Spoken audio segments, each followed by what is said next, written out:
Selamat berjumpa kembali dengan kami, channel Film Legenda Nusantara. Dalam channel ini, kami akan menyajikan cerita-cerita legenda, cerita-cerita sejarah Nusantara, kejayaan Nusantara.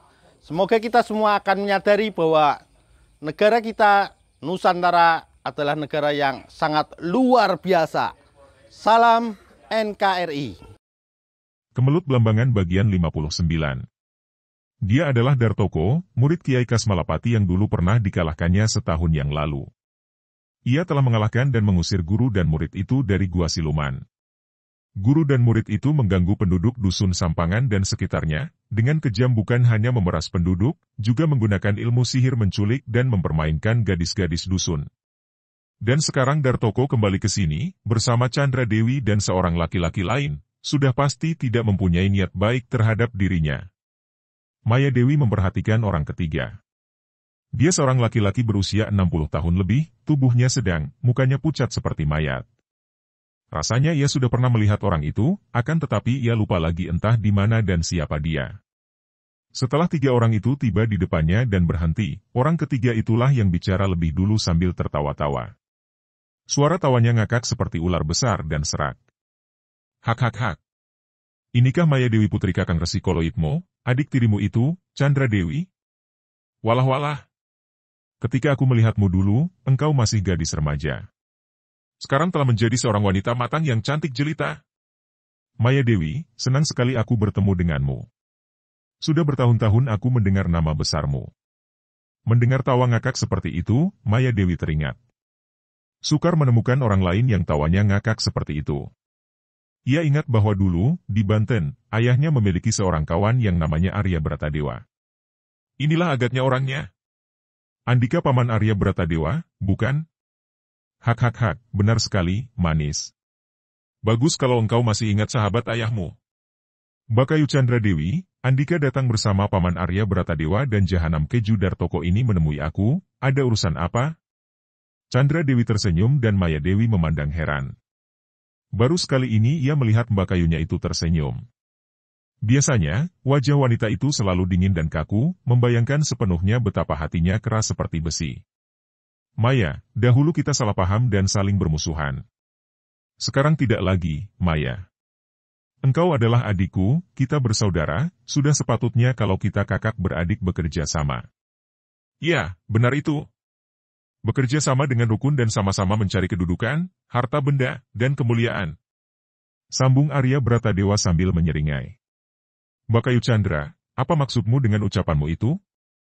Maya, aku mengajakmu untuk bekerja sama bersama Paman Arya Bratadewa dan yang lain-lain dalam membantu usaha Kompeni Belanda untuk mendukung Kadipaten Blambangan yang hendak menyerbu Mataram. Maya Dewi terbelalak heran mendengar ucapan Chandra Dewi itu, lalu ia tersenyum karena merasa lucu. Lucu sekali, Bakayu Chandra. Dahulu engkau mencariku untuk membunuhku karena aku kau anggap melakukan penyelewengan, terutama karena aku membantu Belanda. Sekarang engkau malah yang menjadi antek Belanda dan membujuk aku untuk bekerja sama. Sungguh lucu dan aneh sekali. Hahaha. Maya Dewi, sama sekali tidak ada yang lucu. Kami membantu Belanda bukan asal membantu akan tetapi dengan berbagai alasan yang kuat. Pertama, tentu saja kami ingin mendapatkan harta dan kedudukan.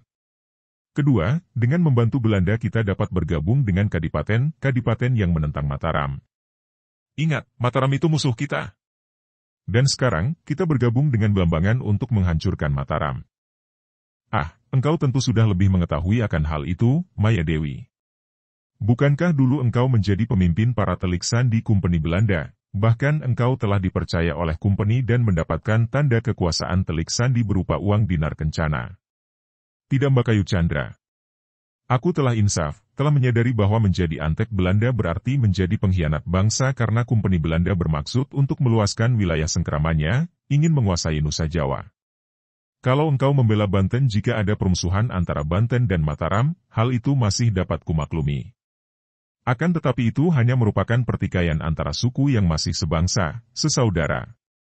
Sebaliknya, Belanda adalah bangsa asing, bangsa lain yang hendak menguasai tanah air kita.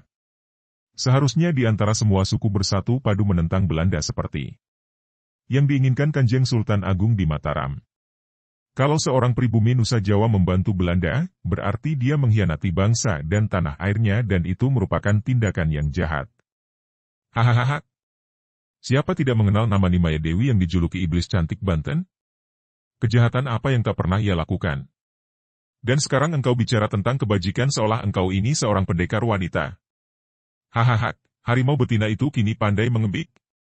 Maya Dewi tetap tenang, tidak mau dipengaruhi kemarahan.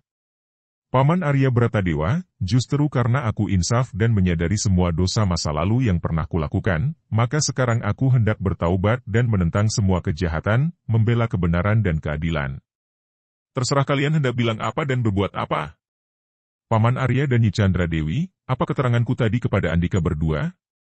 Percuma saja membujuk wanita ini. Maya Dewi kini telah menjadi antek Mataram dan pura-pura menjadi pendekar. Kata Dartoko. Kalau ia tidak dibunuh sekarang, kelak tentu hanya akan menyusahkan kita saja. Arya Bratadewa bertanya kepada Nyi Chandra Dewi. Bagaimana pendapatmu, Chandra Dewi? Kita bunuh saja adik tirimu yang membangkang ini?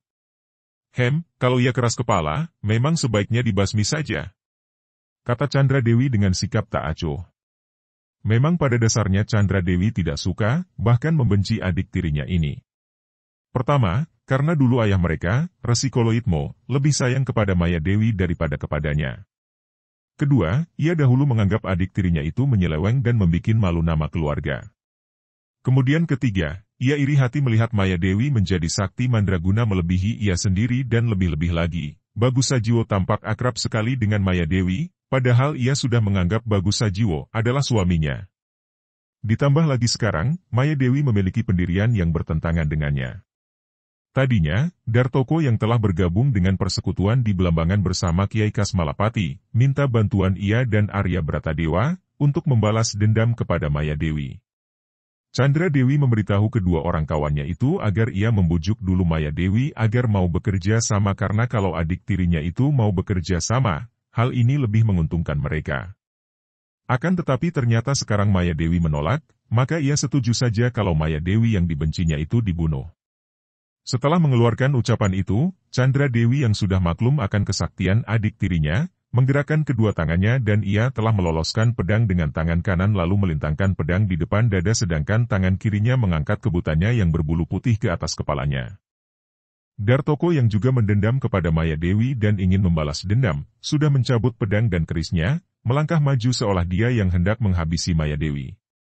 Keberaniannya ini tentu saja karena dia datang bersama Arya Bratadewa dan Chandra Dewi. Arya Bratadewa juga sudah maju dan antek kumpeni ini telah mencabut sepasang pistol dari ikat pinggangnya dan membidikkan dua buah pistol itu ke arah Maya Dewi. Maya Dewi tentu saja sudah tahu akan bahaya yang mengancamnya. Dahulu ia pernah menjadi korban tembakan sebelum ia dan Bagus Sajiwo menemukan jamur Dwi Pasudi dan aji kesaktian Sari Bantala. Maka, melihat Arya Bratadewa telah siap menembakkan kedua pistolnya, ia sudah siap menghadapinya. Dar dar dar dar dar. Ledakan-ledakan terdengar dari kedua buah pistol itu, masing-masing 2 kali disusul mengepulnya asap. Saking cepatnya 4 butir peluru itu menyambar, tidak dapat diikuti pandang mata orang biasa. Akan tetapi Maya Dewi tidak beranjak dari tempat ia berdiri. Kedua tangannya bergerak ke depan dan ia sudah menangkap 2 butir peluru. 2 butir peluru lain menyambar ke arah dadanya. Akan tetapi hanya bajunya saja yang ditembusi 2 butir peluru itu. Ketika mengenai kulit dadanya, 2 butir peluru itu runtuh tanpa sedikit pun membuat kulit itu lecet. 3 orang itu terkejut bukan main dan pada saat itu Maya Dewi menggerakkan kedua tangannya. 2 butir peluru yang tadi ditangkapnya itu menyambar bagaikan kilat ke arah Dartoko dan Arya Bratadewa. Arya Bratadewa adalah seorang datuk dari Banten yang telah memiliki ilmu tinggi. Dia dapat mengelak dengan melempar tubuh ke samping lalu berjungkir balik beberapa kali. Akan tetapi Dartoko yang sama sekali tidak mengira akan diserang, tembakan,